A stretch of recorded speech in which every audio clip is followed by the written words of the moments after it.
pause. Listen to your mind for 5 seconds and notice something strange.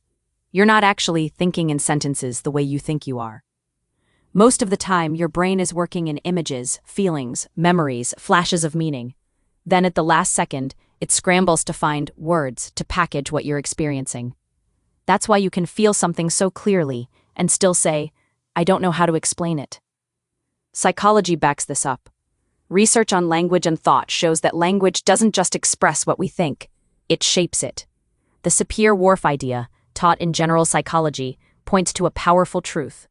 The words and structures we learn influence how we categorize reality, how we interpret experiences, even how we understand ourselves. In other words, words don't just describe your life, they can quietly design it. And that's where things get dangerous. Because once you have words, you usually don't use them just to understand yourself.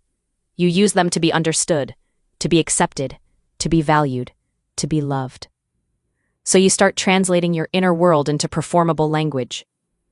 You don't say, "I'm scared I'm not enough." You say, "I'm fine." You don't say, "I want to be held." You say, "I don't need anyone."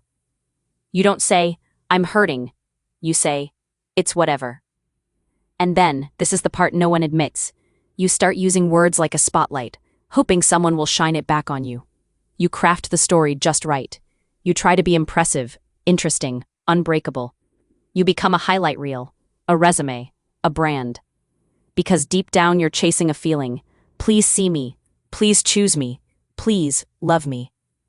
But here's the illusion. The more you chase love through performance, the less you actually feel it. You can get compliments and still feel empty. You can get attention and still feel invisible. You can be surrounded and still feel alone. Why? Because the love you're trying to receive from outside can't land inside a home that's locked from within. And that home is your relationship with yourself. Communication experts call it intrapersonal communication, your internal dialogue, the private commentary running under everything we do, what you tell yourself about who you are, what you deserve, what you're allowed to feel. Social science research describes it clearly. That inner conversation shapes your self-esteem and your relationships. If your self-talk is harsh, you'll carry that tension into every interaction. You'll interpret neutral faces as rejection. You'll crave reassurance. You'll over-explain. You'll over-give. You'll try to earn what should have been yours all along, worth. Now here's the good news.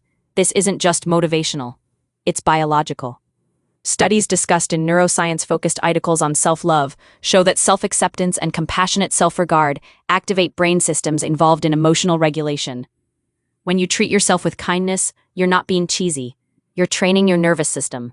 You're literally reducing stress responses and strengthening resilience. Self-love isn't a slogan. It's a strategy your brain recognizes. And the wild part is this.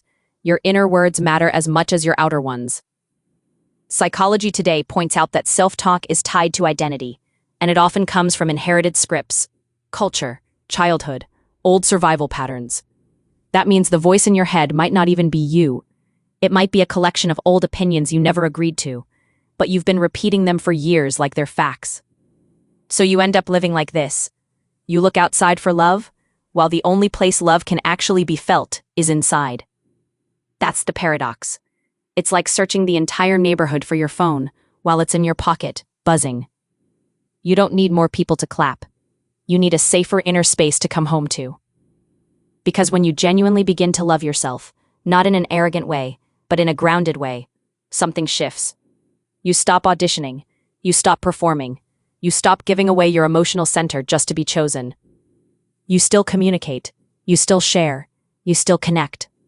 But you're no longer speaking to get permission to exist. You're speaking from wholeness. So here's the challenge, simple but life-changing. Tonight, catch your inner voice in the act. When you mess up, notice what you say to yourself. When you feel insecure, notice what you assume. When you're alone, notice what your mind whispers. Then ask one question. Would I say this to someone I love? If the answer is no, rewrite it.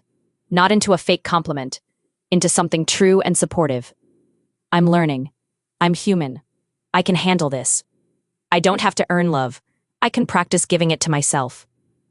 Because the moment you start speaking to yourself with respect, You stop begging the world to prove you're worthy. And that's the real flex. Not being impressive, being at peace. If this hit you, don't just nod and scroll. Take 1 minute, right now, and write down one sentence you wish someone would say to you. Then say it to yourself, out loud. Let your brain hear it. Let your body feel it. That's where the love you've been looking for has been hiding the whole time.